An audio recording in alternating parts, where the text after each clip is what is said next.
Welcome to the war. Okay, this is the fourth and final game of my little mini Operation Case Blue Flames of War mid-war campaign. This time it's all for the marbles here, with this central building being the objective of our mission. Whoever controls or is containing that building on the sixth turn, uncontested, will be declared the winner.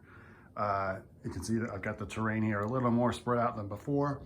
I thought about doing this game on the full 8x4. I just never think the 8x4 works so well for Flames of War, just because of the distances that a lot of units have to travel. So anyway, with that being said, let's take a look at the forces. For the Germans, this is 150 points. We have a mixed Panzer platoon with 2 Panzer IVs as the HQ, 4 Panzer IVs as one of their core units, and 2 Panthers as the other core unit, and then 3 groups of Grenadiers, each with a supporting heavy machine gun there on the right. So we've got 1, 2, 3 groups of those and their associated HQ unit. For the Soviets, we've got 150 points here, which is, I'll zoom out. So we've got the Katyushas, 3 AA trucks, 2 KV-1Ss, and then 2 groups, this is the core, 10 and 10 T-34s with an HQ T-34. I know it's got the long barrel, that's just so I can keep it separate. It's not an 85, they're all mid-war T-34s. And then remember, from the previous game, I said any surviving units will be carried over into this game, which are these 2 Su-85s, the 4 76mm artillery guns, and then the Hero Motor Rifle Company HQ, Unit 1, Unit 2, Unit 3. You can see a couple of them are slightly depleted. I'm fully aware this is a pretty significant amount of extra points to give here for the game, but I think it'll make for an interesting game. And ultimately, I'm going to have both sides are going to set up all of their force at the beginning of the game, but these reinforcements are going to come on as delayed scattered reserves. So starting on turn 3, I'll start rolling for this stuff. All right, let's get on with turn 1. Let's see who goes first. The Germans and the Soviets. So the Soviets will go first. All right, let's get on with deployment. Okay, deployment is ready. The Germans have decided to keep their Panzer IVs and Panthers close by, or close to each other, ready to cross the river, make an attack on or a press on the building. The 3 units of Grenadiers all staying behind the cover of this building. I think they'll likely look to run in there. And the HQ Panzer IVs on this side, looking to give them some support. So this side of the table is somewhat irrelevant right now.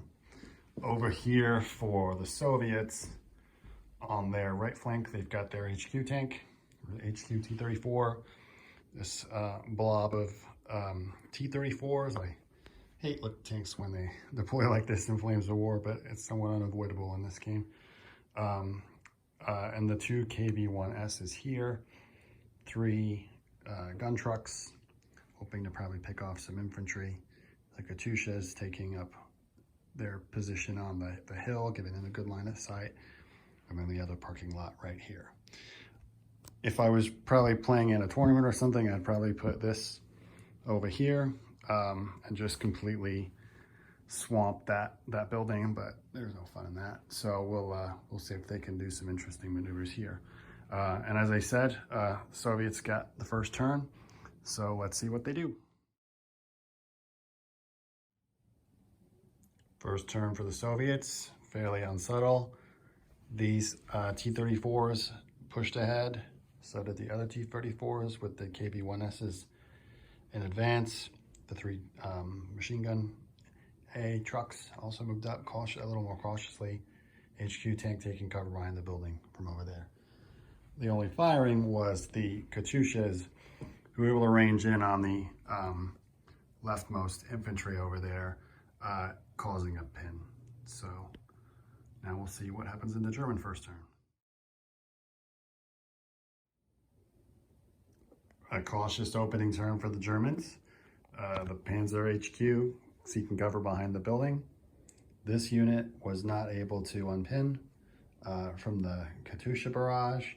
However, the HQ was. So the HQ unit and the other two Grenadier units with their HMGs advanced into the factory here, as you can see. And then over on this side, the Panzer IVs and the Panthers advancing, making use of the cover of the woods, ready to spring their trap. At some point, they're going to have to engage with all these T-34s. They're heavily outnumbered. I just don't think it's going to happen in the first turn. All right, on to Soviet turn 2. Turn 2 for the Soviets, and it's definitely a case of firepower to the rescue for the Germans in the factory, who were blasted by machine guns from that row of T-34s and those two KVs, with really no loss at all. The only loss actually in the game, or in this turn, came from the Katyushas, who now ranged in on the units in the factory, the salvo template being much bigger. And they were able to kill one Grenadier unit there. Otherwise, the T-34s over here advanced, HQ advanced. Now we'll see what the Germans do in their second turn. German second turn. The Panthers here took out two of the T-34s, and the advancing Panzer IVs were also able to eliminate one more and bail one. So we can already see a little bit of a traffic jam occurring over there. On this side of the table, the HQ Panzer IVs ducked out of cover, eliminating one of these T-34s and bailing another. And the remaining Grenadier unit was able to rally or unpin and is now advanced into the building.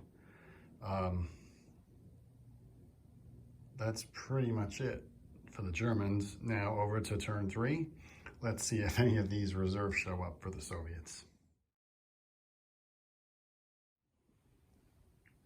A lucky first reserve roll for the Soviets.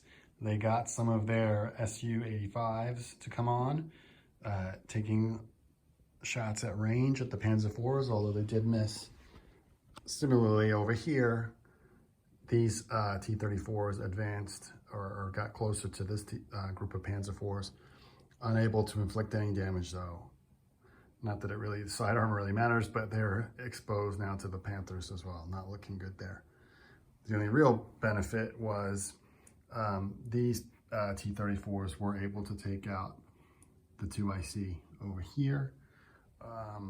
However, with them moving up like that, it put them at too close of a range for the Katyushas to drop anything on the Grenadiers in the factory. So on to German turn 3. An efficient turn for the Germans. The Panzer IV HQ was able to bail one of the T-34s before performing a shoot and scoop movement order, getting out of harm's way. The infantry again just kind of hunkered down. These Panthers, my gosh, they may get the Man of the Match award. They took out a perfect 4 for 4 on the T-34s. 2 from this unit, splitting their fire here, and those 2 over there. Able to do that. These Panzer IVs, not quite so fortunate. I think they took out 1 or 2 of the T-34s here and bailed another one, and then again performed a movement order to get out of harm's way. So on to Soviet turn 4.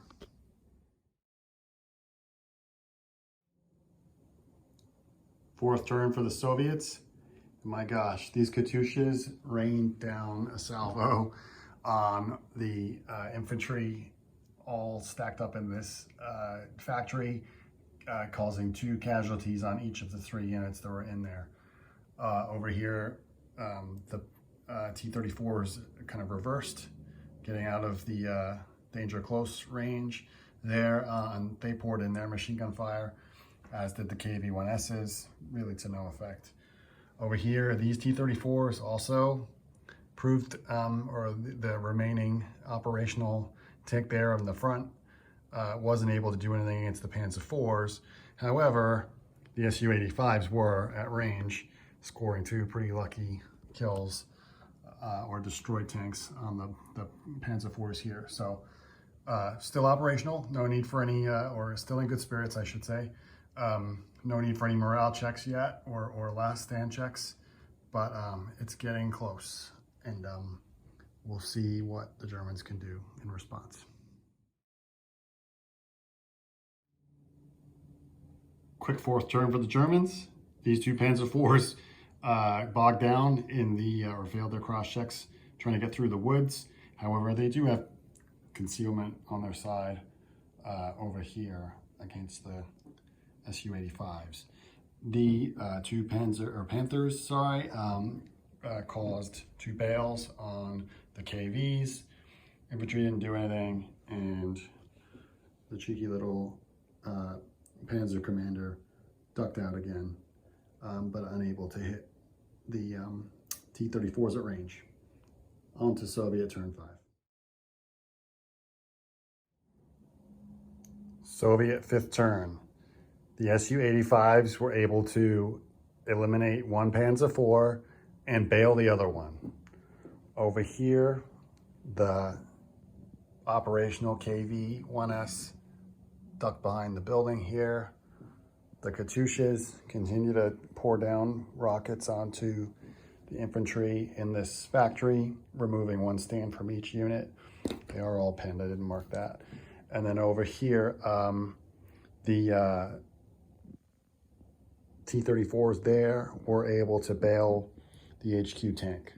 This means for the German 5th turn, if they can't get the HQ and this Panzer back in operational, they will have not be in good spirits and be out of the game.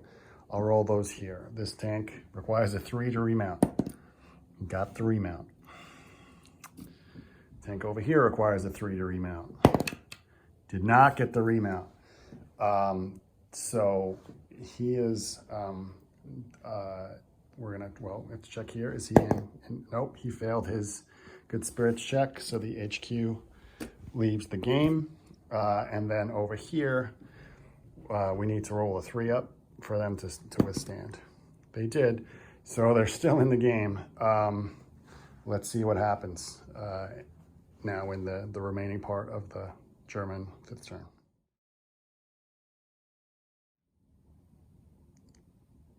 Finishing off the German 5th turn, this Panzer IV again failed its cross check. The 2 Panthers advanced. This Panther was able to cause a bail on the T-34 there, meaning in the Soviet turn, they only have 1 operational tank if they don't bring back those 2 T-34s. So that could put them in trouble, good spirits wise.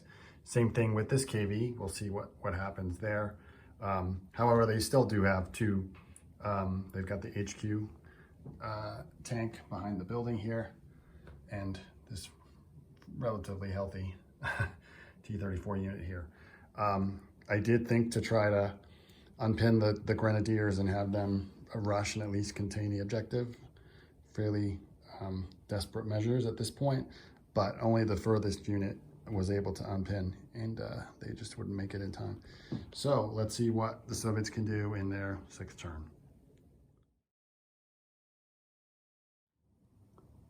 Turn 6 for the Soviets. The KV-1S failed its good spirits check. They ran. We did get some reserves, completely ineffective, which from a balance perspective, I'm quite happy about. So we've got some infantry over here. The HQ unit came on, and then the 4 76 mil guns, but not useful yet. The little Katie's took out another 1 infantry stand, but otherwise fairly ineffective fire from the from the T-34s, excuse me, and the Su-85s advanced, but were unable to hit the Panthers. So we now progress to turn 6. Let's see what happens for the Germans. That's game, and campaign. That's the Germans were unable to keep enough units on the table. The Panzer IV over here failed its good spirits check, leaving just 1 operational unit on the table in that formation. And the infantry, while not having to take good spirits check, failed all of their unpinning checks and were not able to contest the objective here, where the operational T-34s were clearly holding that objective. So we can safely say this was quite an awful campaign experience for the German side of things. They didn't win a single game.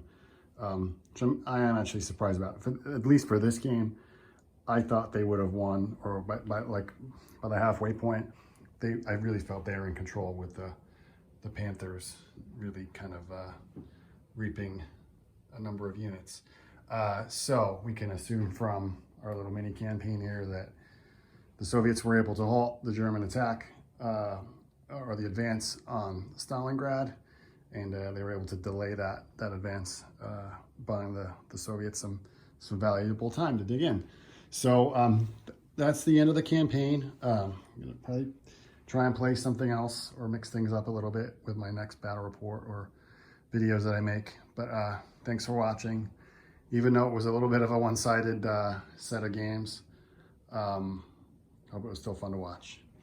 And that's it.